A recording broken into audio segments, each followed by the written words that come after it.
walichaguliwa kwa kile chama kingine, wakakuja wakashikana na wale wengine wanataka kunyanyasa wananchi na kuongeza tax na kuongeza levies na umotageteigo.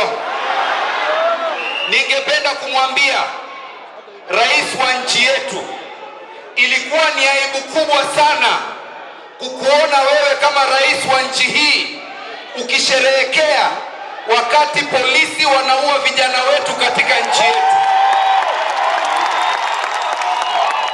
Wakati rais wa nchi anasherekea na kuwapea polisi kibali cha kuua vijana, ni aibu kubwa. Na ningependa kumwambia rais, wewe umeanza kuwapatia vijana ambao wako karibu na wewe kiburi. You are infecting the young people, the young members of parliament around you with arrogance. They have become arrogant, they have become abusive, they have become disrespectful. Wanakuja mpaka hapa kwetu nyumbani kuja kumkejeli gavana wetu. Mambo haya hatutakubali. Nikimalizia, ningependa kusema hivi gavana, sasa tuweke mambo ambayo tulikuwa tunapigania nyuma. Tuanze kufanya kazi katika kaunti yetu. Sisi kama wajumbe, mimi kama Kibagendi, tuko na Barongo hapa, tuko na women representative na hata Ochoke kutoka Bonchari. Tumeamua tunafanya kazi na wewe tuweze kubadilisha kaunti hii. Na sisi mambo ya 2027 hiyo tulimaliza. Wewe unapiga yako 10, alafu kwa vijana wanang'ang'ana, utaona yule anaweza kuendelea. Tariwaigo.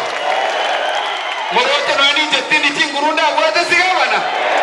Kutimotua alia gavana yake chao 10, Kibagendi yake 10, totire mutirogo. Wacha nimalizie hapo gavana. Asanteni sana na watu wa Shabana. Tunawashukuru sana. Endeleeni na kazi nzuri na askari wetu. Ningependa kuambia askari wetu, nyinyi mumetumwa mtumikie wananchi. Hamujatumwa kuua wananchi. Mimi nawaambia hivi, wale wanaua wananchi tumewaona wachache kwa picha. When you go to court, you will be alone. You will not be Rigathi Gachagua na hautakuwa na William Ruto. Kwa hivyo mkitumwa kuenda kumaliza mambo ya maandamano, wacha kutumia risasi, wacha kupiga wananchi. Na watu hapa Kisii wako na akili. Amjaona wakivunja gari, amjaona wakivunja duka. Kwa hivyo tuheshimiane, kila mtu afanye kazi yake. Tariwaigo. Na gavana, nashukuru sana. Thank you so much. Mimi mtaniruhusu